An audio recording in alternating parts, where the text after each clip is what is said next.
Bueno, muy buenas noches a todos. Un placer acompañarlos en la noche de hoy. Quiero, antes de empezar, felicitar a la Fundación Origen por sus 15 años, a Rosita, a todo su equipo, a todos los aliados que han trabajado a lo largo de estos 15 años por el liderazgo de este país, por construir el país. Así que muchas felicitaciones, Rosita, y a todos los innumerables colaboradores y líderes que han acompañado este proceso. Creo que hablar sobre liderazgo, como dicen, el día después o el día de hoy, con una noticia sobre el liderazgo en la democracia más poderosa del mundo, creo que es de bastante coyuntura.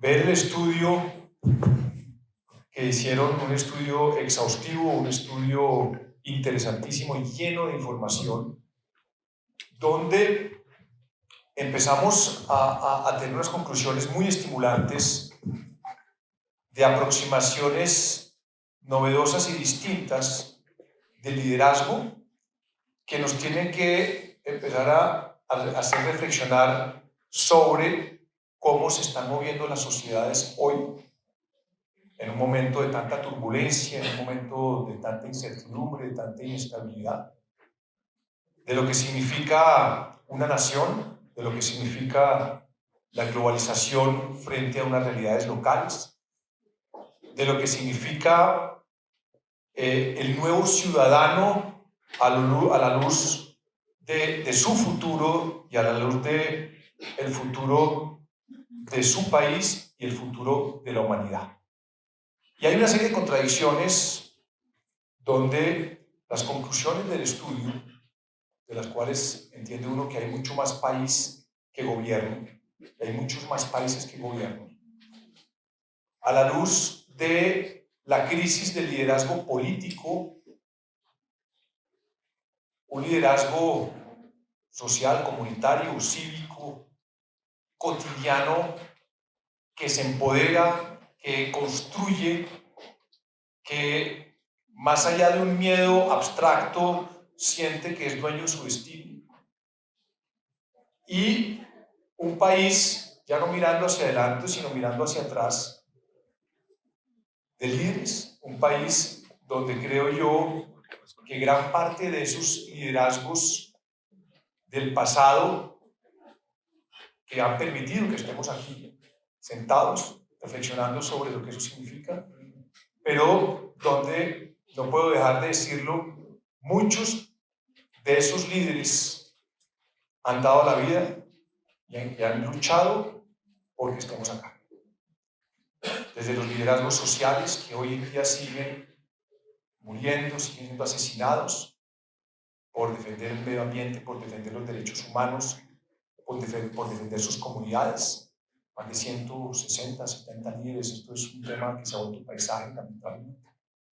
Pero también de esos liderazgos que a lo largo de la historia han defendido unos valores esenciales de la democracia, unos valores de lo que significa la ética, unos valores donde la sociedad traza unas líneas, y desde ese punto de vista menciono los innumerables jueces, periodistas, policías, digamos, defensores de derechos humanos, que líderes políticos de la izquierda y de la derecha, bajo cuyos hombros se ha elegido la nación, y yo creo que los liderazgos que hoy en día este estudio está reflejando. Yo creo que eso nunca lo podemos olvidar, y muchas veces la angustia diaria de un país convulsionado nos impide hacer un homenaje y una reflexión profunda sobre esas personas que hoy en día no están con nosotros. Sin mayores preámbulos y entendiendo ciertas contradicciones de un mundo que está movido por populismos, está movido por polarización, está movido por la posverdad, esas tres P's que hoy en día están tan presentes, pero al mismo tiempo un estudio que está reflejando otras cosas, un estudio que está reflejando un país vibrante, un país que está saliendo adelante, unos colombianos que se sienten empoderados sobre lo que deben hacer, que sienten que son líderes, que sienten que son capaces. Entonces, pues frente al miedo y a una supuesta autoestima vulnerada, hay unos colombianos que sienten que son capaces de sacar adelante su país y de sacar adelante su propia vida. Entonces, yo creo que esas reflexiones, digamos, muchas veces contradictorias alrededor del liderazgo, es sobre lo cual queremos reflexionar hoy. Y frente a eso, quiero empezar con Rosita, por supuesto, nuestra anfitriona, cómo no, y preguntarle cómo desde la Fundación Origen, que además tiene ese espíritu colaborativo de tratar de estar reuniendo sus distintos liderazgos desde hace 15 años, ¿cómo has visto la evolución del liderazgo en Colombia, ¿no? En estos 15 años, hablando con tantas personas tan diversas, en tantas instancias distintas, desde grandes líderes, digamos, de gran jerarquía y de gran peso nacional, por decirlo algo, y líderes no menos importantes, más invisibilizados, más silenciosos, que siguen, digamos, luchando porque, pues, digamos, no podemos fallecer. Así que, ¿cómo ha evolucionado ese liderazgo? Rosita, por favor, cuéntanos. Bueno, gracias. Antes de, como conectando con tu pregunta, pero antes de responderla, un poco lo que me pasó a mí cuando estaba leyendo y escuchando los resultados del estudio, como decía de al principio, era, bueno, esto tan bueno, ¿sí da tanto? Y después de parar un rato a revisar, dije, es que eso es lo que hemos visto en Origen durante 15 años. Y me acordaba que en las últimas promociones de Mil Líderes por Colombia hemos tenido varios líderes del Cauca, y desde su voz hemos oído el dolor del Cauca, la violencia del Cauca, el miedo del Cauca, y decidimos que queríamos hacer un conversatorio sobre el Cauca con ellos para la comunidad. Invitamos a estos líderes Origen al conversatorio, y lo primero que nos dijeron fue, listo, hagamos un conversatorio del Cauca, pero no para hablar de los problemas del Cauca, hagamos un conversatorio para contar todo lo maravilloso que estamos haciendo en el Cauca. Y tuvimos un conversatorio de 2 horas, que si hubiera sido 4, todavía hubiera alcanzado el tiempo y hubiera faltado tiempo para las historias de todos los ejemplos maravillosos de los líderes indígenas, de los líderes que desde el sector ganadero, desde el sector social, están transformando el Cauca. Entonces creo que esto que vimos en el estudio es la realidad de lo que nosotros hemos visto durante estos 15 años en Origen. Ante tu pregunta de cómo ha evolucionado, yo diría que ha evolucionado más paralelamente, nosotros hemos ido evolucionando. La primera, cuando nosotros empezamos, era cómo hacemos para formar líderes. Y después nos dimos cuenta que el tema no era formar líderes, sino era liderazgo colectivo. Yo creo que sí vemos una tendencia cada vez mayor a más personas juntas movilizando procesos de transformación. También vemos un país más empoderado. Y creo que de alguna manera, creo que una vez que se hace el acuerdo de paz, aunque los problemas no se han solucionado en temas de paz, yo creo que sí permitió que otras agendas empezaran a ser más visibles. Entonces, para mí, después, los primeros años estuvimos nosotros en Origen con una conversación muy enfocada en el tema del conflicto. Después del proceso de paz, yo creo que la multiplicidad de temas y de causas que están asociadas a los liderazgos ha sido muy importante. Y también una resignificación del poder. Creo que el estallido social y todos estos movimientos, de alguna manera es evidente que transformar el país es posible desde diferentes contextos. Y ya como se me está acabando el tiempo, creo que voy a hacer 3 cosas importantes. Una, el liderazgo en las empresas. Creo que las empresas, después del estallido social, creo que de manera muy contundente, se están haciendo la pregunta de, sí, venimos haciendo cosas muy importantes, pero claramente no ha sido suficiente. ¿Qué más podemos hacer? ¿Cómo nos conectamos mejor con las comunidades y los grupos de interés? Cada vez más iniciativas, aquí hay varias haciéndonos la pregunta, ¿qué hacemos para el liderazgo político? Yo creo que eso también ha cambiado. Cuando nosotros empezamos esa conversación en Colombia, no la veíamos con el volumen de lo que estaba hoy. Y finalmente, la diversidad, que es la causa de origen. Cuando nosotros empezamos éramos medio exóticos. Hoy en día todo el mundo habla de diversidad. Creo que hay una conciencia de la importancia de unirnos, sector público, sector privado, sociedad civil, no solamente desde la mirada de la inclusión, sino entendiendo que realmente ser distintos genera valor. Y creo que cada vez más esa voz está emergiendo. Muchas gracias, Rosita. Quiero seguir con Frank para que nos haga un comentario en torno a cómo ve hoy el liderazgo político frente al liderazgo público, no es lo mismo, entendiendo esa percepción de crisis del liderazgo político y donde ese liderazgo político, pues cada día más lamentablemente está encarnado por personas que representan en gran parte antivalores o valores muy distintos a lo que refleja el estudio, ¿no? Estamos hablando de inclusión, estamos hablando de empatía, estamos hablando de diversidad, estamos hablando de una serie de valores fundamentales de lo que significa liderazgo. Y lo que estamos viendo en general en lo político es bastante diferente. ¿Cómo está viendo usted esa disfuncionalidad entre ese liderazgo político y el liderazgo público que refleja un estudio como el que acabamos de ver?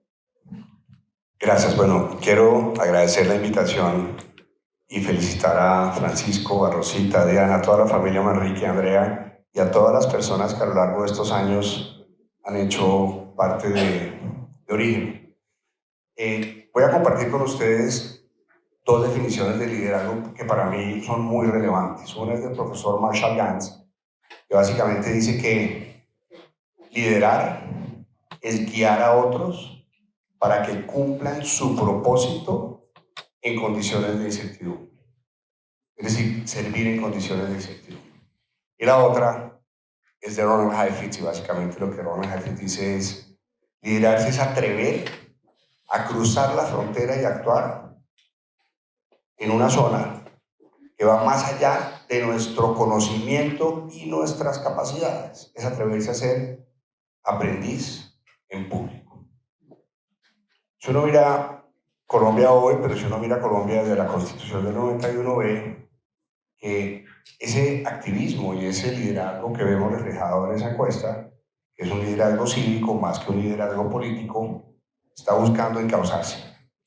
Lo que sucede con nuestro sistema es que desde la Constitución del 91 tenemos un desbalance entre los mecanismos de democracia representativa y los mecanismos de democracia directa que no hemos logrado reglamentar y encauzar bien.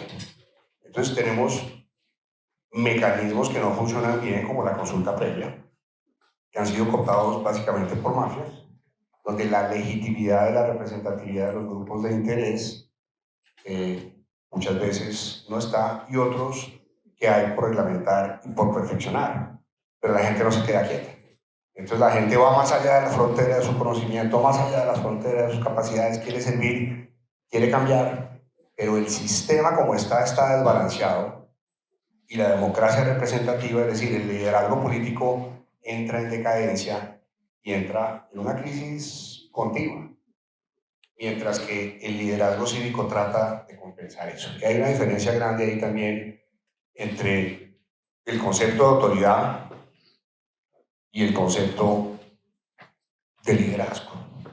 Muchas veces nosotros confundimos a quien ejerce la autoridad con ejercer el liderazgo. Y en Colombia eso se confunde mucho, en lo político eso se confunde mucho, en las empresas a veces se confunde mucho.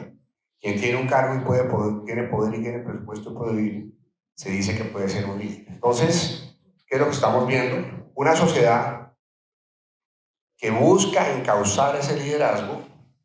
Me parece que el proceso no solamente es normal, sino que es saludable y es muy refrescante.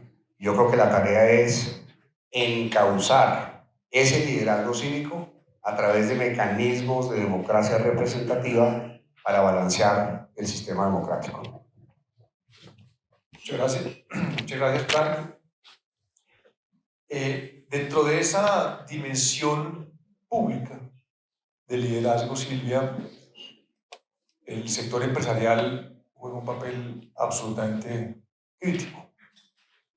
Y cuando hablamos de los empresarios, pues siempre tenemos el imaginario de que son unos señores importantísimos, ¿no? Que tienen unas grandes empresas, lo cual está muy bien, tienen que ejercer un liderazgo. Pero también estamos hablando de empresarios medianos y pequeños que también están ejerciendo un liderazgo. ¿Cómo, Silvia, estás viendo ese liderazgo empresarial a la luz de estos desafíos, a la luz de unas coyunturas tan polarizantes como el que nos están tocando en el mundo de hoy, en especial en un país como Colombia? Y si crees que ese liderazgo está teniendo el carácter suficiente, ¿cómo lo estás interpretando tú, ¿no? A la luz de este mundo pues, polarizado y tensionante? Me tienen que dar más tiempo. Todo en 4, 3, 4. Bueno, de nuevo, muchas gracias Rosita, muchas gracias Francisco, qué felicidad estar aquí viendo tanta gente formada y que ha participado en estos procesos de liderazgo. Mira, yo creo que la empresa, grande y pequeña, es una escuela impresionante de liderazgo. Y creo que los empresarios no nos damos cuenta de la potencialidad que tenemos de hacer una diferencia en el mundo. Para mí, las empresas son como unas pequeñas muestras de la sociedad. Todo lo que pasa dentro de las empresas acaba pasando en la sociedad, porque no somos unos los que trabajamos y otros los que están en la casa, somos los mismos, los que salimos a trabajar por las mañanas y volvemos por la noche a las casas. Entonces, cuando nosotros queremos que haya ética en el mundo, cuando queremos que haya ética en la sociedad, debemos ser éticos en la compañía. Si en la compañía todos sabemos que el principio es nada de corrupción, nada de dádivas, nada de shortcuts en nada, pues vamos a salir de esa empresa y vamos a ser éticos y vamos a enseñar a nuestros hijos a ser éticos. Si queremos diversidad, contratemos más mujeres, contratemos más gente diversa, contratemos más gente de las regiones, contratemos gente que piensa diferente a nosotros. Si queremos un país, digamos, más en paz, pues tomemos decisiones participativas. Escuchemos a los empleados. Escuchemos y tomemos decisiones donde las decisiones sean escuchadas y donde sean participativas, donde sea un tema de liderazgo participativo. Cuando salimos de las empresas de nuevo, eso es lo que vamos a saber negociar, vamos a saber conversar, vamos a saber escuchar. Entre más empresas haya, entre más empresarios haya, grandes y pequeños, que hagamos eso, al final va a ser toda la sociedad la que se ve infectada de ese virus bueno, que es el liderazgo participativo. Y por otro lado, entre grandes y pequeños, dentro de los estudios yo veía algo que me encanta, que es el tema de cómo nos ayudamos, de que aquí debe haber confianza y debe haber unión. Las grandes empresas deben conversar con las empresas más pequeñas para temas de provisión, para temas de capacitación, para temas de innovación. Entonces, si conversamos todos y entre todos creamos un ecosistema, llamémoslo así, de conversación y de caminar juntos, pues vamos a lograr ese liderazgo colectivo en el que estamos creyendo parecer. Muchas gracias, Silvia. En la línea de entender, quizá, a mi juicio al menos, el liderazgo más importante que ha tenido nuestro país y que ha hecho que no desfallezcamos en tantas luchas es ese liderazgo de base que se manifiesta de muchas maneras, ¿no? Y es difícil a veces categorizarlo, ¿no? Digamos, si es un liderazgo comunitario, es un liderazgo cívico, es un liderazgo social, es un liderazgo desde el punto de vista también fundacional. Como Daniel, una persona como que ha venido trabajando con tú en entender ese liderazgo, en trabajar con ese liderazgo también, ¿Cómo lo están viendo en su conjunto, esas interrelaciones que empiezan a tener en esa construcción de lo que llamamos capital social, a pesar de las dificultades, ¿no? Y a la luz también pues de unas convulsiones políticas, económicas, de violencia que tratan de fracturar esa construcción de confianza? Gracias. No, primero que todo, a Rosita, Francisca, muchas gracias por la invitación. Es un gusto aprender juntos sobre el liderazgo y seguirlo transformando. Yo creo, Alejandro, que justamente cuando uno habla de liderazgo social, estamos en otro evento por la mañana, hay que diferenciar los grupos. O sea, hay más de 200.000 ONGs, más de 70.000 juntas de acción comunal, cerca de 300 fundaciones empresariales y familiares. Y no estoy contando todos los líderes individuales que están haciendo acciones en terreno sin tener una organización formal. Entonces, realmente es entender las diferencias que hay entre cada uno de los roles que tienen, pero todos compartimos algo que ha venido pasando en el tiempo y muy en línea a lo que mencionaba Frank, y es por los retos de la democracia que está pasando en el mundo y que estamos viendo también en Colombia. Muchos de estos liderazgos sociales lo que quieren cada vez más es ser escuchados, es tener una voz donde las dinámicas de poder van cambiando, donde el tema de inclusión, que sale bastante en el informe y salió en el último estudio de Cifras y Conceptos, es el tema que tenemos que trabajar más, de haber unas nuevas dinámicas como del poder, de al ser escuchados, ser reconocidos. De al ser reconocidos, muchos de los temas que hemos vivido en los últimos años en el país es, vamos a terreno que ya tienen las soluciones. Fundaciones de segundo piso diciendo, no, yo decía cómo se hace. ONGs, cooperación, los problemas son desde el escritorio, los problemas a veces son desde el territorio, son desde el terreno. Entonces, yo creo que hay un reto muy importante y es poder darle reconocimiento a estos líderes, poder escucharlos, poder darles una voz en la toma de decisiones, en todo lo que trabajamos. Ha sido un tema que hemos reconocido desde la Fundación Corona en alianza con Fundación Origen y muchos otros aliados. Otro tema que creo que es muy importante es reconocer que las organizaciones se trabajan desde lo colaborativo. Volvemos a hacer esa transformación de liderazgo. No es una persona, una organización social con la que he trabajado en Jumbo, en Buenaventura, en Barranquilla o en Suba, está detrás de un equipo, como lo presentaba de Rosita y lo presentaba de todo su equipo. Y yo creo que poder ir trabajando desde cómo lo colaborativo se reconoce para ir generando, digamos, diferentes capacidades de sostenibilidad es fundamental ahí trabajar. Y el último punto, yo sí creo que hay un gran interés en participar más. Entonces ahí tocaría pensar, como dice Frank, y buscar qué mecanismos hay. Crear agendas comunes por territorios, buscar nuevos mecanismos de participación y representación, Asamblea Ciudadana, lo hemos conversado otros.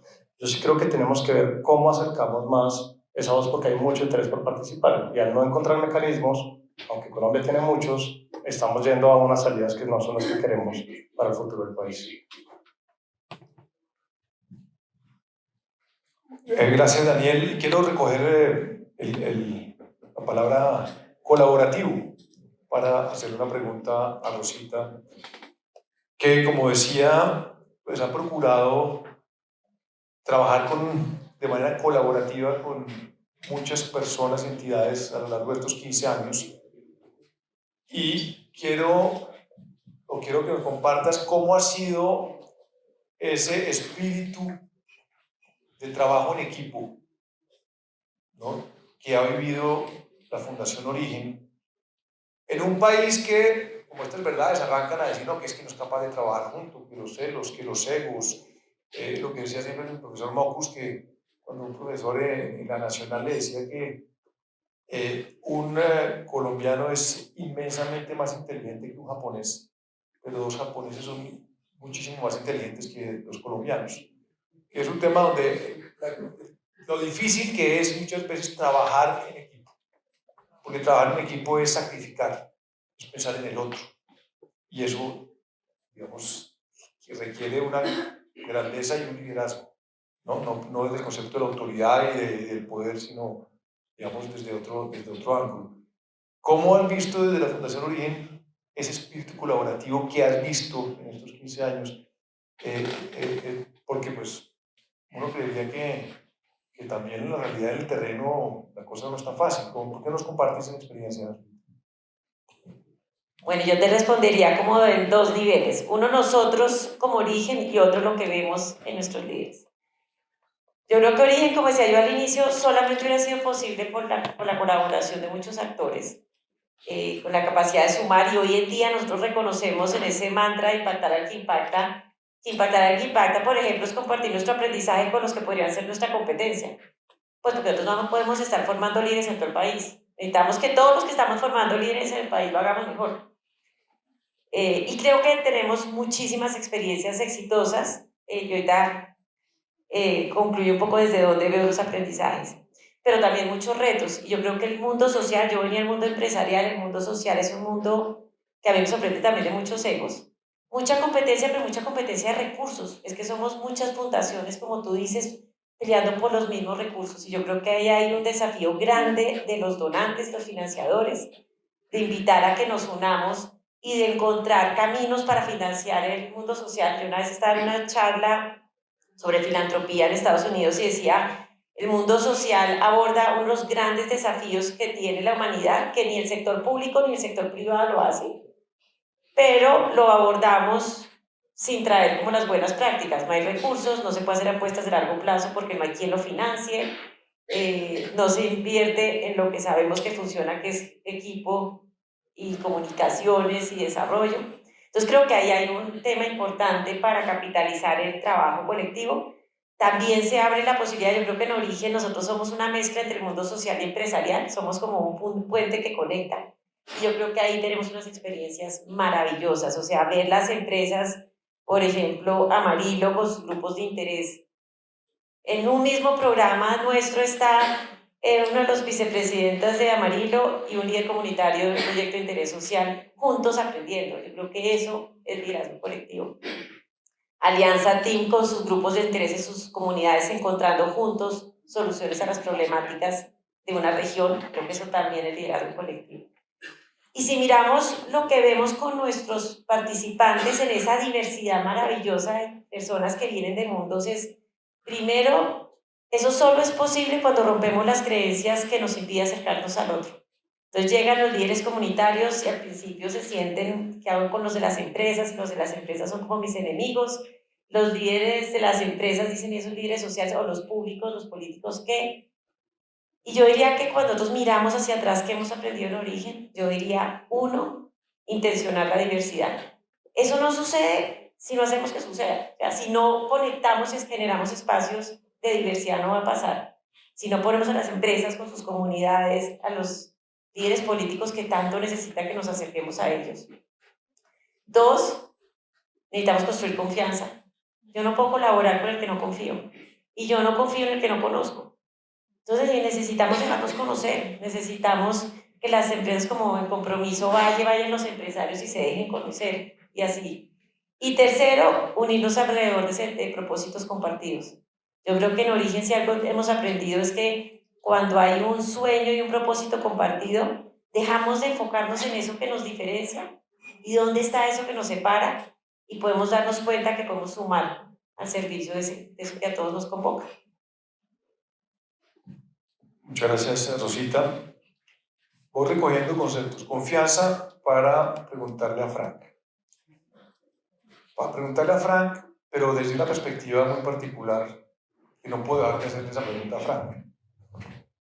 Y es la relación entre, en Colombia en especial, entre liderazgo y violencia. Usted estuvo en un momento crucial de este país, conoció desde la agencia de reincorporación una inmensidad de líderes que estaban y ejercieron la violencia, que a su vez fueron víctimas y víctimas que terminan siendo victimarios, esa relación, digamos, donde se va cambiando a lo largo del tiempo.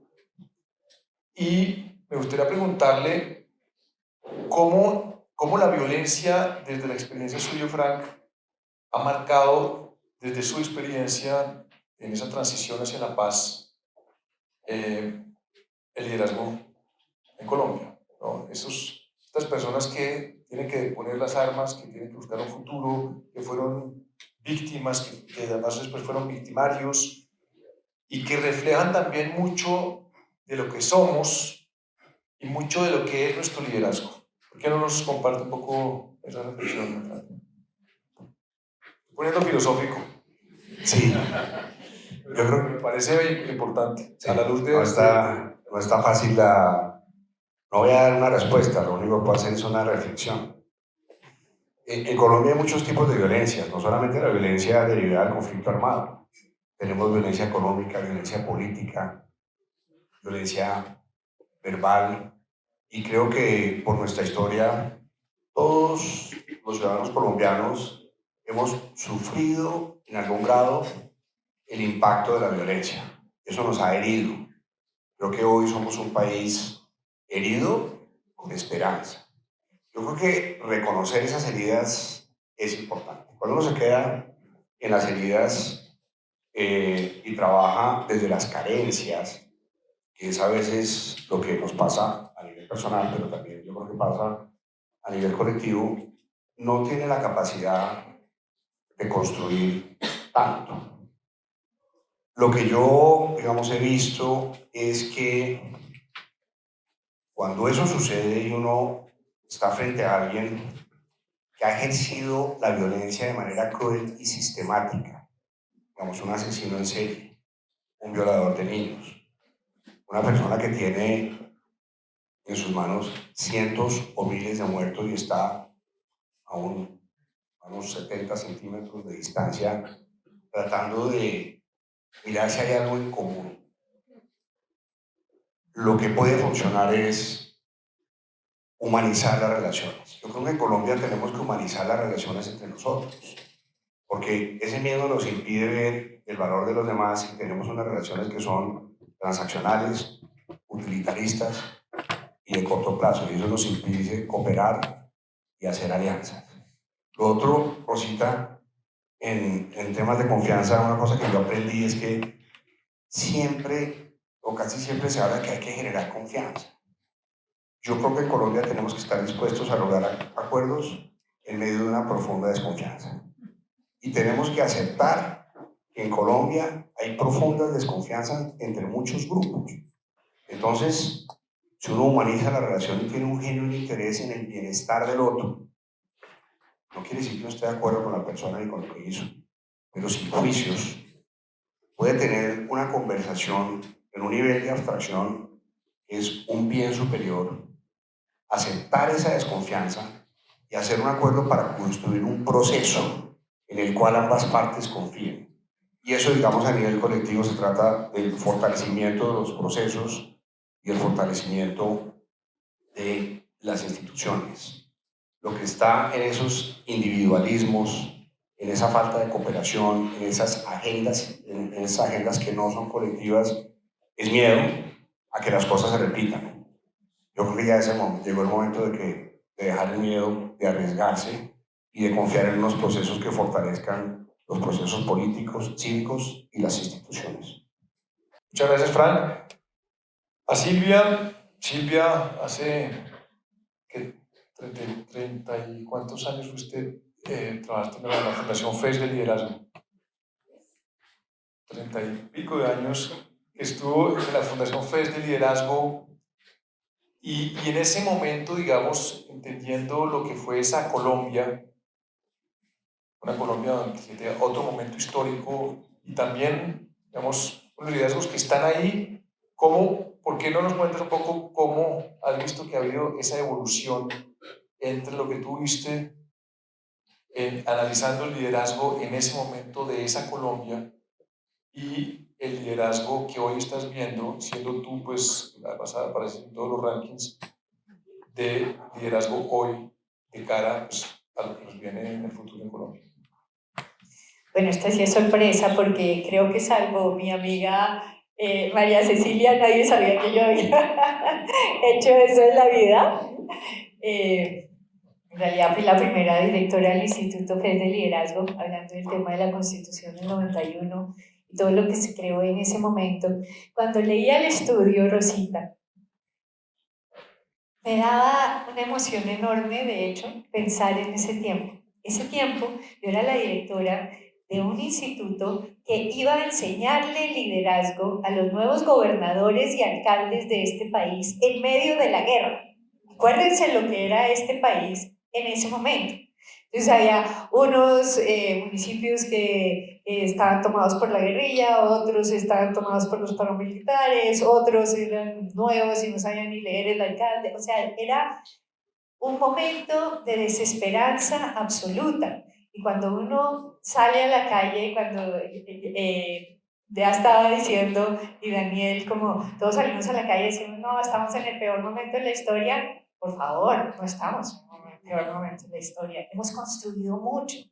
Y en ese momento era un liderazgo, Ronald Heifetz era de quien nosotros enseñábamos liderazgo en este momento, y una de las cosas más bonitas que me leí de este estudio, tienen que leérselo de verdad, era el tema del liderazgo, que el liderazgo se mueve, que el liderazgo fluye, que el liderazgo no es un tema rígido, sino que es flexible.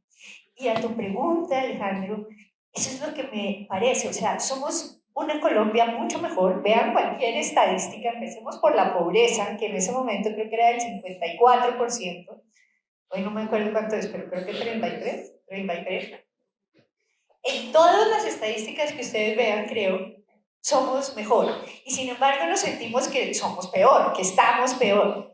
Y hay un tema de liderazgo que es participativo, que en ese momento no lo era.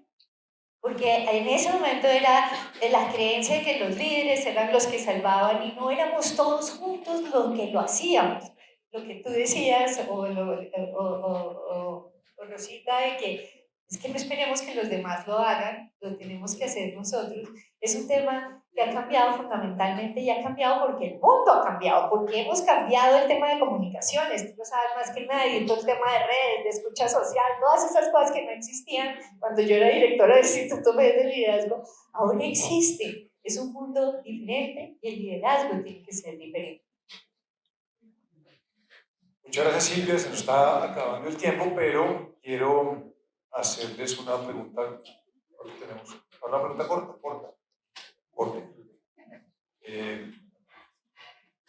Y quiero que el que quiera tomar la palabra, no quiero que digamos señalar para que vayan pensando.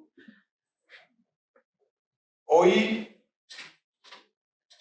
cuando uno ve las noticias,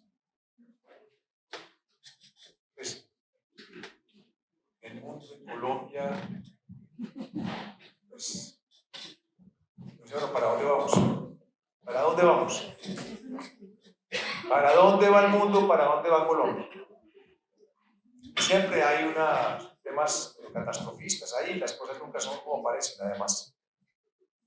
Pero me quiero parar en este joven que está empezando a tener una conciencia política, social, una conciencia nacional. Quizás está en una edad clave en la vida. Cuando dicen que uno quiere entender a un escritor, hay que saber en qué momento vivió su adolescencia. Para ese adolescente, donde lo marca tanto, ustedes, ante lo que está viviendo en Colombia y el mundo, ¿qué le dirían frente a esta crisis de liderazgo o a la aparente crisis de liderazgo? Cuando estamos hablando de esperanza, cuando estamos hablando de confianza, cuando estamos hablando de que las nuevas generaciones son las que tienen que, ¿no?, con el futuro, pero tienen que estar ahí. Entonces, ¿qué le dicen a estos jóvenes que además los ven a ustedes como unos grandes líderes? Espero que estén a la altura de sus expectativas. Pero bueno, corto, ¿quién quiere? Perfecto, Fran. Nosotros somos un país joven, en formación. Nuestras instituciones son inmaduras e imperfectas y estamos en proceso de completarlas. Si yo tuviera una persona joven aquí enfrente, un adolescente, le diría que me daría envidia ser adolescente en este momento. Para tener tantos años por delante, para hacer tantas cosas en un país que está definiendo su futuro y su agenda. Nosotros no tenemos un modelo económico, no tenemos un modelo político. Estamos construyendo un consenso social. con muchas fricciones. Pero lo que está pasando en Colombia, en primer lugar, es perfectamente normal, es parte de un proceso de maduración. Yo les diría que se atrevan, que redefinan el fracaso, que no se coman el cuento de que el fracaso existe en la vida. Todos hemos hecho cosas pequeñas y grandes que no han funcionado. Ahí tenemos dos opciones.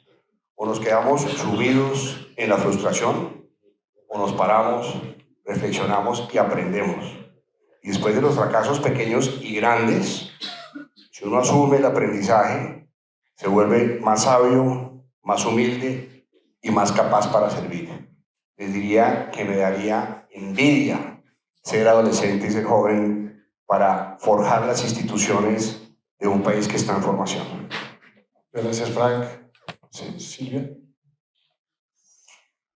Bueno, voy a hablar como empresaria, pero empiezo por decir que yo también les diría que me da mucha envidia. Pero yo creo de nuevo que el papel de las empresas en el tema de liderazgo y en el tema de progreso social, económico, ambiental es fundamental. Yo les diría que sean un poquito como una empresa. Las empresas tienen visión de largo plazo. Uno puede convertir en sueños. Las empresas tienen vocación de buscar resultados. Las empresas tienen ansia de innovación. Las empresas tienen también vocación de buscar ser únicos. Entonces les diría que se parezcan un poco a una empresa para que puedan llegar, una empresa buena, ¿no?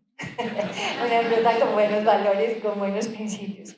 Pero desde este punto de vista, desde todo lo que yo he aprendido en mi vida empresarial, desde esas épocas del Instituto FED de Liderazgo, diría que es mucho lo que los empresarios les podemos enseñar a los jóvenes hoy en día. Rosita. Yo les diría desde lo que hemos aprendido en origen que uno no da lo que no tiene y que si queremos mejores líderes necesitamos mejores seres humanos. Entonces que el proceso no es solamente llenarse conocimiento que es estar, sino voltear el foco en cada uno de ellos y enriquecerse para poder después servir mejor hacia afuera también. Les diría que mantengan la curiosidad activa porque la necesitamos en todos los escenarios profundamente, pero también la humildad de acercarse, por ejemplo, a quienes tienen más experiencia y trayectoria para capitalizar esa historia, porque construir este país necesita construir sobre lo que ya aprendimos, pero también esa mirada no sesgada de estos que no tienen de pronto tantos miedos, como nos decía una vez unos jóvenes diciendo que nosotros éramos la generación del miedo, ya cerraste la puerta, ya no sé qué, pues sí, qué delicia, ellos no, que bienvenido esa vivir sin miedo. Y también les diría que el país necesita que miremos lo político y lo público. Yo creo que era una generación en que la política no está en nuestra conversación. Digamos, ¿qué íbamos a hacer nosotros con la política? Ya como por allá, los políticos. Y creo que pues no por nada tenemos el país que tenemos en lo político. Entonces creo que necesitamos, y a mí me impactó del estudio la voz de los que están, de los políticos emergentes, como eso, diciendo básicamente, mírennos, acójanos, el país necesita volver a conectarse con lo público y nosotros necesitamos apoyo. Y yo creo que ojalá desde los jóvenes empecemos a resignificarlo. Sí, yo creo que es un momento en el cual los jóvenes deben sentir que es el presente donde tienen que participar y liderar, no es el futuro, es hoy. Y son corresponsables junto con las empresas, con el sector público y el sector social en ir construyendo esa visión de futuro, pero desde hoy, con mucho más visión de riesgo. Hay un reto también con todos los jóvenes hoy en día y es la desinformación. Entonces también invitarlos todos a decir cómo trabajamos juntos, a informarnos de una forma diferente, entendiendo que hoy en día se están tomando las decisiones de nuevos canales de comunicación, pero tenemos que llegarles con historias para cambiar nuevas narrativas. Lo hemos trabajado, lo hemos hablado varias veces con Alejandro, porque las narrativas que tienen son muy de desesperanza y justamente lo que dice el estudio, sí tenemos que llevar como liderazgo de esperanza, de futuro, pero tiene que ser desde hechos y contar sus historias como un actor que esté participando y sea corresponsable. Bueno, se nos acabó el tiempo, estaba buenísima la conversación. Les quiero agradecer a nuestros panelistas, agradecer nuevamente a la Fundación Origen por la invitación. Y solo como reflexión final, creo que hubo muchos conceptos muy interesantes. Quería retomar el de la humanización.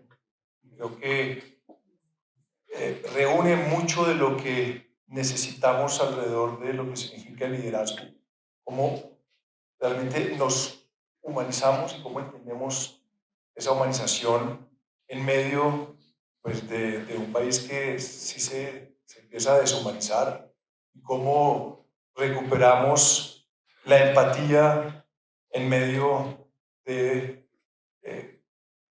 situaciones donde el cinismo se ha apoderado del escenario público, cómo recuperamos la verdad en medio de la posverdad, cómo recuperamos la información en medio de la desinformación y cómo en el fondo todas estas expresiones de liderazgo, de empoderamiento, de personas que tienen mucho más autoestima en su intimidad de lo que leemos a nivel general. No hay como dos realidades paralelas en este mundo donde tenemos la realidad paralela de lo virtual, cuyos incentivos siempre preocupan y están conspirando contra la razón y exacerban las pasiones, exacerban los prejuicios y exacerban los estigmas, cuando lo que necesitamos es todo lo contrario. Esos liderazgos sean incluyentes, sean empáticos, sean